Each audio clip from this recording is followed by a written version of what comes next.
Well, I've got another fun one for you.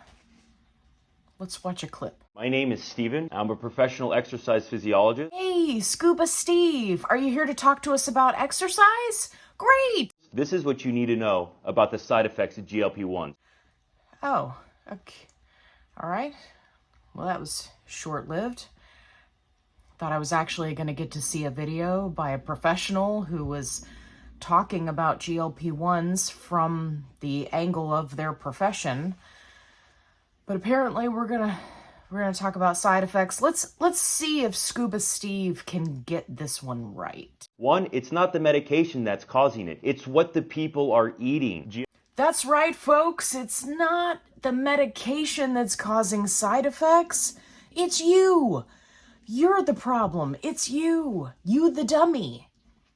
Oh my goodness. Well, now that we figured out that you're the problem, now we can fix it, right? I'm so tired of this angle.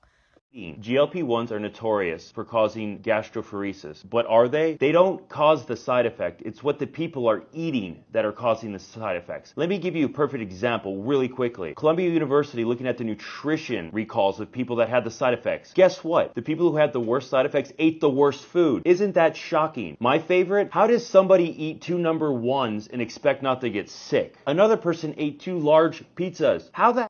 Stop it. Just stop it.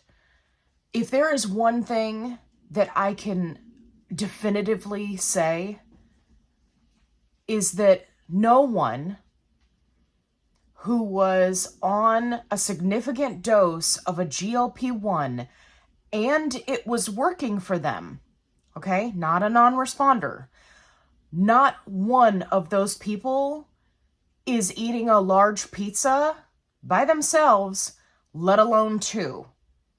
And then making themselves sick, and then claiming it's the fault of the medication. Listen, I personally am someone who is prone to binging. Even I never ate that much at 285 pounds. And even if I had eaten a large pizza by myself, that would have been enough to make me sick. Let's just use some common sense here. You know, videos like this have so much potential to actually address things like side effects. Can what you're eating affect your side effects? Absolutely.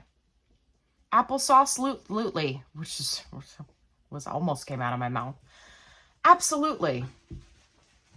So if you're not drinking enough water, guess what? You may feel fatigued, you may feel yucky, you may get headaches, right? Dehydration. If you're not eating enough calories, you may feel yucky. You may be prone to more nausea. If you are eating certain things that don't agree with your body while on a GLP-1, you may experience side effects. For example, when I first started out on a GLP-1, I had challenges consuming red meat. It sat like a brick. Even with digestive enzymes, it would just make me feel bad. And so I had to make adjustments along the way until I could reincorporate that food back into my diet. So what did I do? I didn't eat red meat for a while. I was just sticking with the chicken, sticking with the turkey. Worked out just fine. Red sauce used to give me a fit. It was like acid reflux and sulfur burps within an hour. So what did I do? I stopped consuming red sauce. And then when I started to incorporate it back into my life, I found that I did better if I didn't eat it at the end of the day and I ate it in the middle of the day. So there's a little bit of trial and error here when you're working on figuring out your nutrition on a GLP-1. But what we're not going to do is we're not going to be like, you're the problem, you're causing your own side effects. If you want to take that route, then really what you should be doing is making educational videos and then giving them to every doctor within earshot of wherever you live and saying, hey, I made this course about how to be a doctor and help people on GLP-1s. Here you go. It's free. That's how you could actually help somebody. Not telling them that they're the problem. That's just as bad as getting on there and being like, well, I'm expert in exercise and you don't need a GLP-1. You just need to eat less and move more. Okay, dude. I gotta say, Scuba Steve, your video started out strong. I thought we were really gonna have something there, but then you kind of dove off the deep end. And I find that this is very common in Scuba Steve's defense. It's very common in people who've never taken a GLP-1 and they don't know anyone who takes a GLP-1 because people don't talk about being on a GLP-1 with people who make content like this because they don't want to be the butt of your joke. They don't want to be the reason that you're like, well, you're the problem. GLP-1s have side effects. Okay? It happens. For most people, it's not the end of the world. But there is some trial and error involved. But once you get it down, then you can live your life like a normal person. It doesn't have to be the end of the world.